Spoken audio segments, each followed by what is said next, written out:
Big news out of Columbus. CJ Hicks and Malik Hartford are expected to redshirt this season.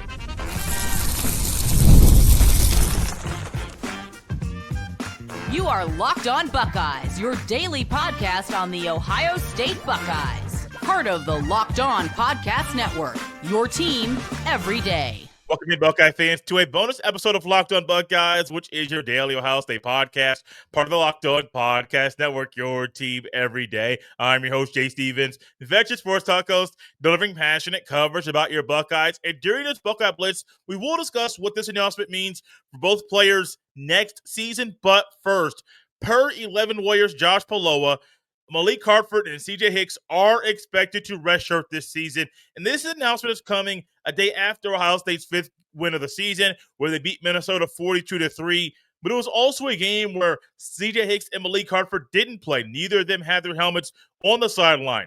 Both of them were also players that played in the first four games of the season for Ohio State. So it was almost expected that they would continue to play the same role moving forward. But for the players' futures, I think it's the right move for CJ Hicks, the older player here. This is his fourth year, and if he didn't redshirt, he would not have any more collegiate eligibility left.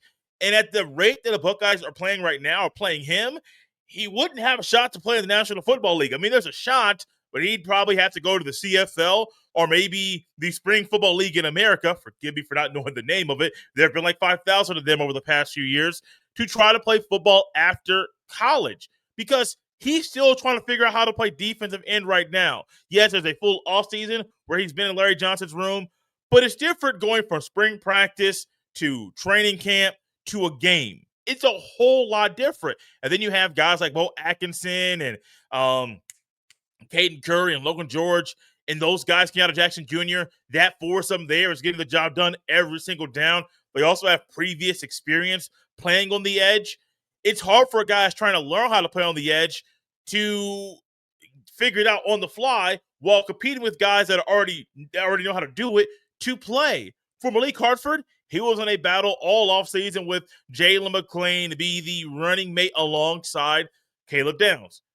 Jalen McLean won the job, and it was clear very early on that he is the right guy for that position.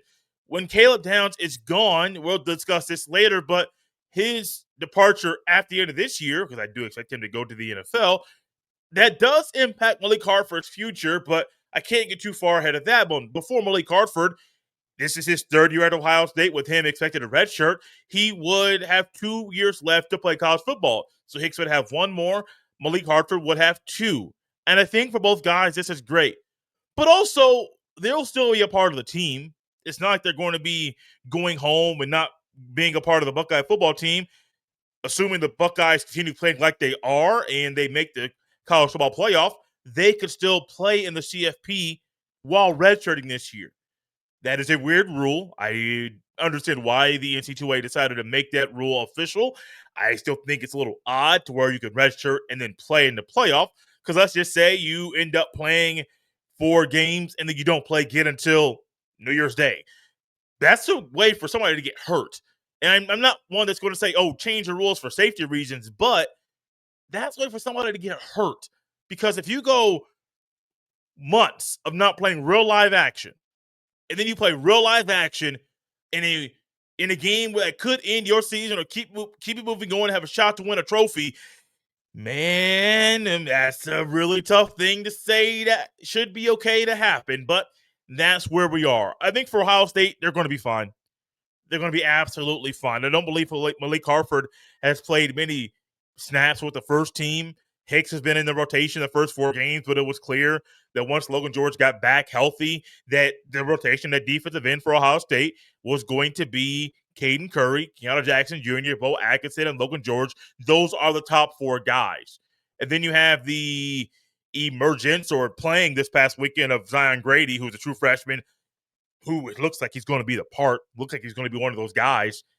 It's another thing that Hicks is going to have to try to overcome, another obstacle he's going to have to overcome. But I'm not really mad about the decision for the players at all. I think it's a right move for both.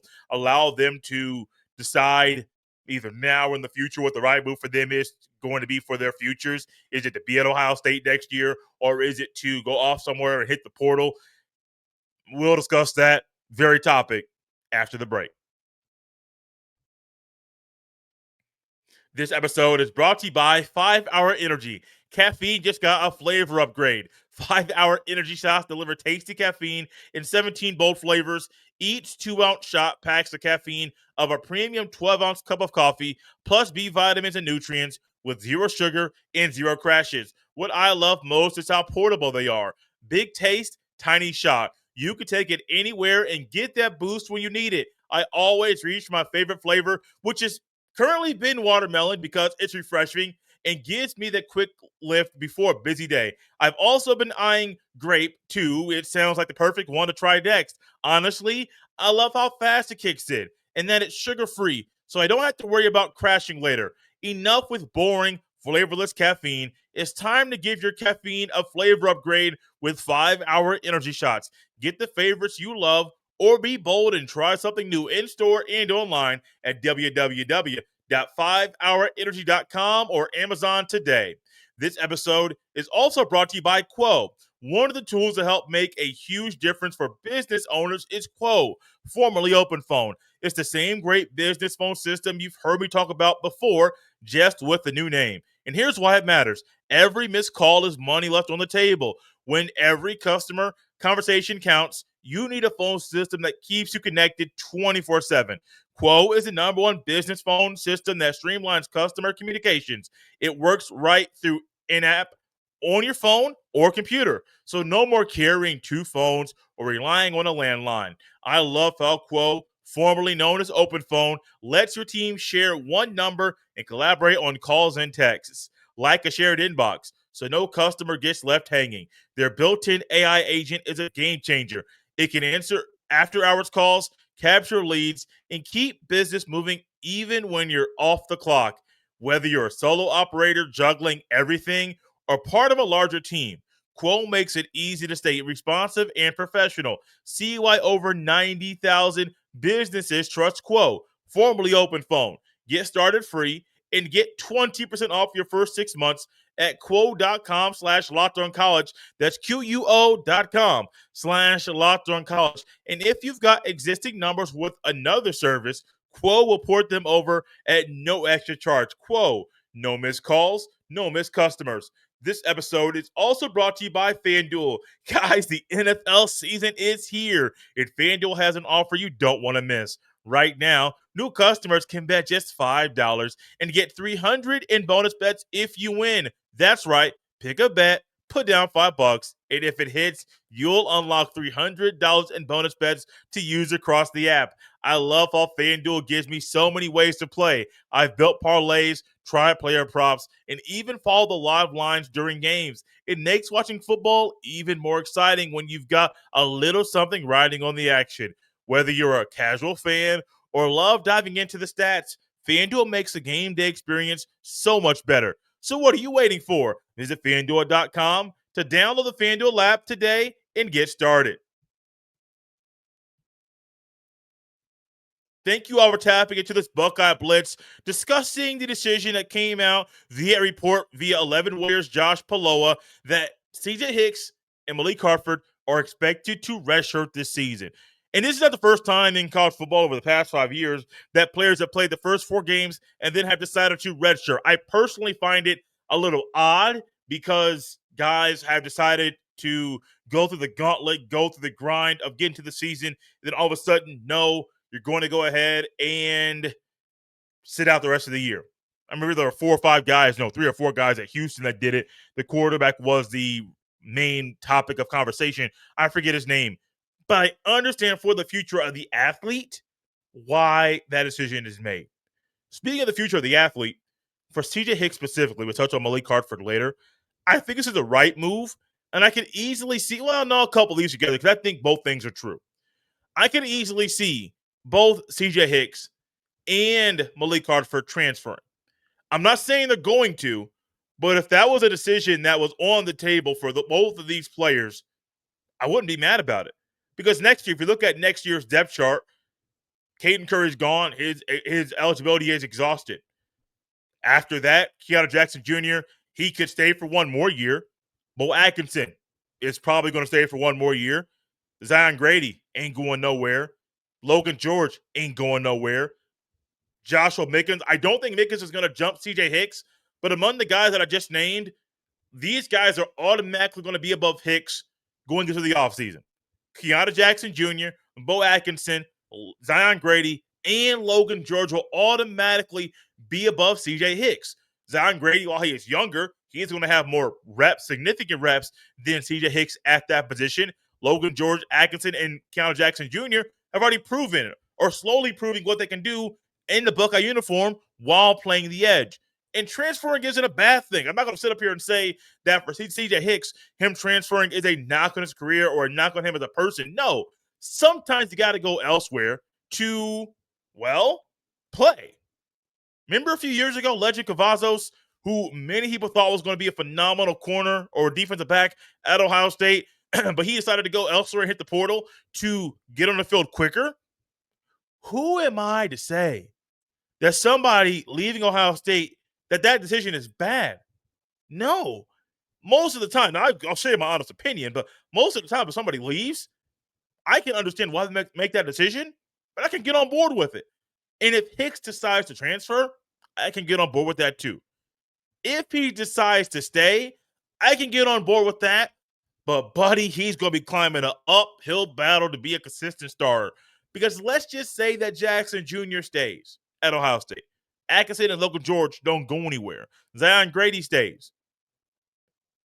Do you really think CJ Hicks in the offseason is going to be able to do enough to be a consistent piece of the pie with those four guys? It's possible, but it's going to be tough. It's also going to be tough for Malik Hartford if he decides to stay at Ohio State, because with Caleb Downs gone next year, I don't see him being the Buckeyes' strong safety alongside Jalen McLean. I don't. Even if you want to flip them, I think you may want to put Downs more as a free safety, but I don't really feel like that's going to be what the thing would be. I think next year, the running mate, the person that probably would replace Downs is Fahim Delane, who's currently a true freshman. Hartford will still be behind Jalen McLean. He's only in his second year. So I don't see McLean transferring, and he's not eligible to go to the NFL draft. So from Hartford, you're battling with a guy that beat you, who's also younger than you. So you redshirting, you leave a couple of years of eligibility left for you to play in college, while also allowing you to go somewhere else to play the position and to get on the field consistently. I'm not mad about that if that happens. If Hartford decides to stay, he'd probably have to figure out how to play alongside McLean. Not saying he couldn't do it, but I think it'd be a little bit harder when you're now not playing with there's a younger guy who will get to play in the mop-up duty type of roles. For him, Delane played this past weekend. Leroy Roker also played this past weekend in mop-up duty in the fourth quarter. And so not only is it possible for him to play next year, but he's also fighting an uphill battle, not only with McLean, the guy who he was battling with this year, also with Fahim Delane and Leroy Roker. So I think for both of these guys, hitting the portal is great. Great opportunity for them if they go. I think them redshirting, first off, that's a big decision. I think that's a phenomenal move. I don't want to gloss over that. I don't want to get it twisted. I think for both of them redshirting is a phenomenal move. You can still play in the CFP. If you decide to hit the portal, you can still play in the CFP, but I doubt you will. Devin Brown hit the portal and then still play in the CFP. So it is still possible. We'll see what happens with both of these guys. I'm not mad about the decision to redshirt. I could realistically see both of them hitting the portal and going somewhere else to play. Would I be mad if they leave? No. You got to do what's best for you to get on the field as quickly as possible. Thank you all for tapping into this bonus episode of Locked on Buckeyes and making this show a part of your weekend. For your second show, heading into your Monday, tap in Locked on College Football because Spencer McLaughlin is the man. W recap, another wild and crazy weekend of college football. Follow Locked on College Football and Locked on Buckeyes right through on the YouTube or wherever you listen to podcasts. You can follow me on any social media platform or jstevens07. Send every email to jstevens317@gmail.com. This has been Locked on Buckeyes on a Sunday. We'll see you next time.